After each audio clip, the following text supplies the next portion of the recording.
सारा दिन दौलत के लिए, रुपए पैसे के लिए मारो मार करता फिरता है। क्या यही है इंसान का काम? क्या यही इंसानी फर्ज है, कर्तव्य है? हमारे धर्मों में बताया है, दिन रात इंसान काम धंधे में उलझा हुआ है, दिन रात इंसान माया माया पुकारता रहता है। माना कि जीने के लिए दौलत जरूरी है, पर दौलत के लिए जीना कोई जिंदगी नहीं है। जीने के लिए कमाओ, पर कमाने के लिए अगर जीने लग गए तो कोलू वाले बैल जैसी हालत होगी। पहले उसे कोलू पे जोते हैं, आखिर में नहीं सही चलता तो दोनों आंखों के साइड में पट्टी सी बांध देते हैं कि सीधा देख, सीधा चल। वो और तरफ देखता ही नहीं, देखने ही नहीं देते उसे। घूमता रहता है, लाठियां खाता रहता है और आखिर में मर जाता है। बुरा हाल होता है, सारा दिन चलना पड़ता है, सारा टाइम चलना पड़ता है। तो भाई दिन रात खप खप के मरना, कभी दौलत के लिए जी रहा है, कभी मर रहा है, कभी टेंशन है, चिंता परेशानी है, तो कभी थोड़ी टेंशन फ्री हो गया। जिंदगी मौत का ये खेल सारी उम्र चलता रहता है। समय सीमा कम हो जाती है, आदमी जल्दी गुजर जाता है, क्योंकि श्वास जितने तेजी से चलते हैं, कुल श्वासों में से उतनी जल्दी खत्म हो जाते हैं।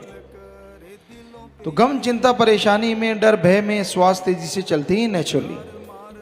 इसलिए इंसान ये भूल गया कि उसका करने वाला कार्य कौन सा है। संत सत्संग लगाते हैं, जीवों को समझाते हैं कि आओ सुनो, सत्संग सुनो और सुन के अमल करो। तेरा करने वाला कार्य प्रभु का नाम है, अल्लाह मालिक की भक्ति इबादत है। जितना दिलो दिमाग से मालिक का नाम जपेगा, जितना तड़फ से व्याकुलता से मालिक को बुलाएगा, वो जरूर चला आएगा, वो जरूर रहमो करम बरसाएगा। पर इंसान और चीजों के लिए व्याकुल हो जाता है। काम वासना, क्रोध, लोभ, मोह, अहंकार, मन, माया, इनके लिए तो इंसान को व्याकुल होते देखा है। पर अल्लाह वाहिगुरु गॉड खुदा रब के लिए कोई कोई होता है जो व्याकुल होता है, और जो होता है वो मालिक को पा भी जाता है।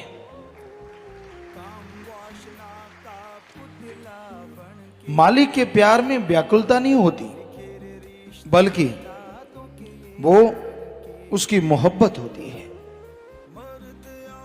दुनियादारी में आप व्याकुल हो जाते हैं किसी चीज को पाने के लिए, परेशान हो जाते हैं, तड़फ जाते हैं, और वो सामान भी नहीं मिलता तो आप और तड़फते रहते हैं, बेचैनी और बढ़ जाती है। पर मालिक की याद में उसको पाने के लिए अगर तड़फना है, वो भी एक ऐसी याद बन जाती है जो बार बार याद करने से मजा देती रहती है, आनंद देती रहती है। क्योंकि मालिक की याद में अगर तड़फ के दो आंसू भी बहा दिए तो वो आपके पाप कर्मों को धो डालते हैं। पर उसकी याद में वैराग्य आना, ये भी भागों की बात है। उसकी याद में वैराग्य बड़ा ही मुश्किल से आता है, क्योंकि आदमी के ध्यान और जगहों पे उलझे हुए हैं, और जगहों पे फंसा हुआ है। तो अपने विचारों को एकाग्र करो, विचारों को कंट्रोल करो, और सुमरन भक्ति इबादत करो। सुमरन करते हुए अगर विचार एकाग्र है तो मालिक की दया में रहमत के लायक जल्दी बनोगे। वो जिसे प्यार अल्लाह मालिक वाहिगुरु गॉड खुदा रब जिसे प्यार देता है, जिसे खुशियां लुटाता है, कई बार उसे अजमाता भी है। बस अजमाने से शोर मचा के टेंशन लेके अगर भाग गया तो खाली रह गया, और अगर दृढ़ विश्वास रखा नहीं तो यकीनन उसकी झोली में मालिक की दया में रहमत जरूर पड़ती है। तो मालिक का रहमो करम अगर हासिल करना है, उसकी दया में रहमत के काबिल बनना है, तो अपने अंदर के विचारों का शुद्धिकरण करो। अंदर के विचारों को साफ करना है, और ये होंगे सुमरन के द्वारा। चलते बैठ के लेट के काम धंधा करते थोड़ा थोड़ा सुमरन करते रहो, थोड़ी थोड़ी भक्ति करते रहो। थोड़ा किया गया सुमरन भी कलयुग में बहुत काम करता है। पहले के युगों में सैकड़ों साल लोग इबादत करते, तपस्या करते, पूजा करते, तो फल नहीं मिलता था। अब कुछ महीनों में सच्ची तड़प से मालिक को बुलाया जाए तो उसका रहमो करम बरसने लगता है। कितना आसान है मालिक का नाम लेना, कितना आसान। पर जो नहीं लेते उनको लगता है बड़ा ही मुश्किल है। क्या मुश्किल है भाई? खाना खाना, पेट भरना है तो पहले आटा गूंदो, रोटी बनाओ, को लगाने के लिए चटनी, दाल, सब्जी, कुछ ना कुछ भाजी बनानी पड़ती है, फिर कौर तोड़नी पड़ती है, उससे लगाना पड़ता है, खाना पड़ता है, निगलना पड़ता है, आंतड़ियां हजम करती हैं, तब जाके कहीं ताकत मिलती है। राम नाम तो बड़ा ही आसान है। सत्संग में आओ, संत पीर फकीर राम का नाम बताते हैं, अल्लाह मालिक की भक्ति तरीका समझाते हैं, उसको सुन के अमल कर लो तो भाई आपको कुछ भी करना नहीं। बाद में जीभा मुंह के अंदर है ही ऑलरेडी, विचार दिमाग में चलते ही चलते हैं, तो विचारों से सुमरण कर लो चाहे जीभा से कर लो। जितना कर लोगे उतनी ही दया में रहमत बढ़ती जाएगी। पर ये भागों वाला इंसान मालिक के प्यार मोहब्बत को पा सकता है जो अपना स्टैंड रखे, जो अपनी जगह पे सही रहे। क्या पता मालिक अजमा रहा हो, पर हमने देखा है अजमाने की जरूरत नहीं पड़ती। थोड़ा समय गुजरता है, आदमी सब कुछ भूल के फिर से वही, जैसे गधे के ऊपर किसी ने लाल बांध दिए, हीरे जवाहरात बांध दिए, बड़ा सुंदर सजा दिया, कुछ देर खुशी हुई कि भाई बड़ा सुंदर लग रहा है, जैसे रस्सा छोड़ा जाके कूड़े करकट के ढेर पे हींकने लगा, आवाजें निकालने लगा और हींगता हुआ सारा कुछ तोड़ दिया और वही माटी में लथपथ हो गया। ऐसा ही होता है, मन बड़ा जालिम है। मालिक रहमो करम बख्श देता है, दया में रहमत बख्श देता है, पर यह गधे की तरह फिर से सब कुछ मिट्टी में मिला देता है। कोई परवाह नहीं करता, कोई कायदा कानून नहीं रखता, बस अपनी एक अलग इमेज बना लेता है। उस इमेज के अनुसार इंसान को गुमराह करता रहता है, भरमाता रहता है, तड़पाता रहता है और कहता है तेरी मन मर्जी अगर पूरी हो गई तो सही है, नहीं तो नहीं। ये थोड़ा ही ना होता है। संत पीर फकीर तो मालिक से दुआ मांगते हैं, दुआ करते हैं। अब करने वाला देने वाला अल्लाह वाहिगुरु राम है। जो सुन के अमल कर लेते हैं मालिक उनकी झोलियां अंदर बाहर से लबरेज कर देते हैं, माला माल कर देते हैं। जो सुन के छोड़ देते हैं वो अपने कर्मों का फल भोगते रहते हैं। तो संत पीर फकीर बात वो कहते हैं जो अल्लाह वाहिगुरु राम उनको कहता है, जो अंदर से मालिक ख्याल देता है। सुनो, विचारो और अमल करो तो बेड़ा पार हो जाता है। तो ये बड़ा ही जरूरी है कि आप वचन सुनो, अमल करो और मालिक की दया में रहमत के काबिल बन जाओ। जो जीव सत्संग में आते हैं वही सुनेंगे और जो सुनते हैं अमल भी वही करेंगे। सुना नहीं अमल कैसे, किस बात पे करेगा कोई? तो सत्संग पूरे ध्यान से सुनो, अपनी खुदी अहंकार को छोड़ के, अपनी और बातों को छोड़ के सत्संग की तरफ ध्यान दो। दूसरी तरफ ध्यान दे दे के आपने कितना जोर लगा लिया, कुछ हासिल हुआ? सत्संग में भी लोग बुराइयों से कई बार बाज नहीं आते। मन कई बार इंसान का उसे उठा के ले जाता है, इधर उधर नींद ला देता है, कभी कुछ कभी कुछ, क्योंकि बड़ी जालिम ताकत है। माना कि अमल नहीं होने देते सत्संग में, सत्संग में ताकत होती है, लेकिन भटकाता तो ये कभी कभी है।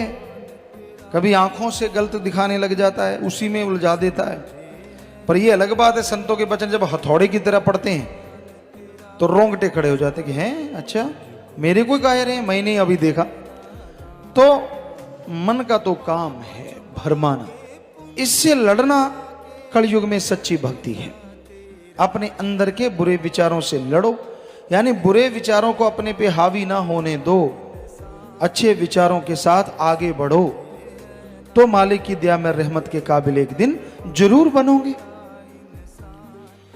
तो अमल जरूरी है। आप कोई भी काम धंधा करते हैं, लोग आके पूछते हैं गुरुजी मैं फलां काम कर लूं, हम हमेशा कहते हैं भाई जिस काम का अच्छी तरह से तजुर्बा है या तजुर्बा ले लो, फिर वो काम लगातार करो, मेहनत करो, तो मालिक की दया में रहमत के लायक आप बनोगे ही बनोगे, और काम धंधे में भी सफलता जरूर होगी।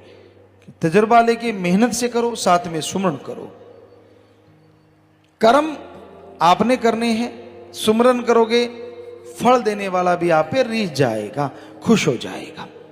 तो कर्म जोगी और ज्ञान जोगी बने रहो, कर्म भी करते रहो और सुमरन भक्ति इबादत भी करते रहो, ताकि कर्म करते हुए कोई परेशानी ना आए।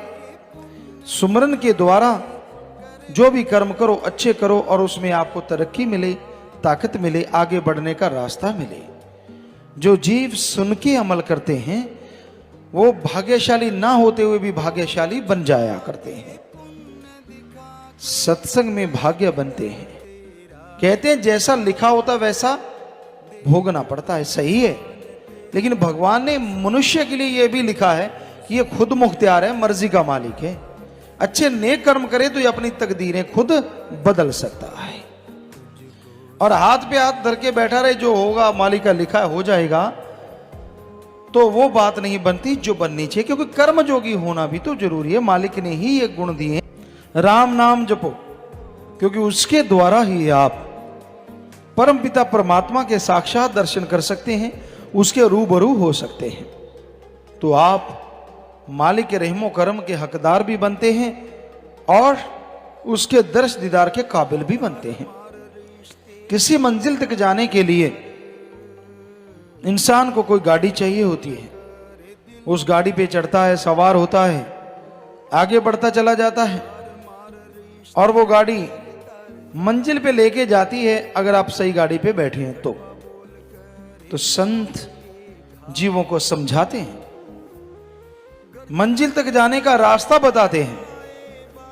जो सुन के अमल कर लेते हैं वो मंजिल पे पहुंच जाते हैं, और जो सुन के अमल नहीं करते वो खाली रह जाते हैं। सो सुनना जरूरी है, पर सुन के अमल भी करना है, क्योंकि बिन अमलों के आलमा इल्म निकम्मे सारे। अमल कोई अमल कमा ले तू जे जश लेने मालिक द्वारे। दूसरों को देख के जलना नहीं चाहिए। आदमी को सबक मालिक सिखा देता है। आपको किसी से क्या लेना है, कौन क्या करता है, आपको खुद को रहमो करम मिलता है, शुक्र मनाओ, वरना इससे भी तरस जाओगे। क्योंकि कर्म अपने अपने हर जीव के साथ होते हैं और बना लिए जाते हैं भक्ति इबादत के द्वारा। सो वचनों पे अमल करो। एक कहावत है, 900 चूहे खा के बिल्ली हज को चली। कई बार आदमी बुराइयां करता रहता है, बुरे काम करता रहता है, अपनी बुराइयां नजर नहीं आती, अल्लाह वाहिगुरु राम में कमियां निकालता रहता है। ध्यान पूर्वक सत्संग में आए हो, समय लगाया है, मौसम का भी सामना कर रहे हो, कम से कम ध्यान तो दो। संत क्या समझाना चाहते हैं, ध्यान तो दो। संत क्या देना चाहते हैं, और सुन लिया, अब अमल करना सीखो। संत आए, फकीर आए, उनके सामने भक्त बनना, आगे पीछे मन मता, जो दिल किया वो करते रहना, बुरे कर्म करते रहना, बुरी सोच, बुरी बातें, बुरे ख्याल, अंदर ही अंदर बुराई, रिश्ते, पता नहीं क्या क्या आदमी अनाप शनाप अंदर चलाता रहता है, मजे लेता रहता है उसमें, और ये भूल जाता है ये मजे नहीं, ये मन भरमा रहा है, मन भटका रहा है, और बदले में सारी भक्ति जारी है। फिर जब घर में खुशियां नहीं आती, कोई परेशानी खड़ी होती, फिर रोता है, ये क्यों हुआ, ऐसा कैसे हो गया। तो भाई सुना करो, समझा करो और अमल किया करो, ताकि मालिक की दया में रहमत के काबिल बन सको। आत्मा का साथ देता है परमात्मा, अल्लाह मालिक का नाम। कोई सच्चे दिल से ले ले, अमल कर ले तो दया में रहमत के काबिल बनता है और खुशियों का हकदार बन जाता है। तमाम गम चिंता परेशानियां दूर हो जाती हैं, लेकिन परमानंद, परमानेंटली आनंद ही आनंद, लज्जत ही लज्जत, खुशी खुशी, जो आप क्षणिक जीवा का भोग विलासों का आनंद लेके खुश हो जाते हैं, अल्लाह वाहिगुरु का नाम सच्चे दिल से लो, अंत्यकरण में वो जोत जाग जाए, आप देख लें उसे, उस आवाज को पकड़ लें, तो वो ऐसा आनंद आएगा, ऐसा परमानंद आएगा कि आपको मालिक की दया में रहमत मिले, उसकी तमाम खुशियां मिले। कर्म धर्म चाहे कितने कर ले, छूट न सकती पाए तरले, रू ना पहुंच सके निज धाम।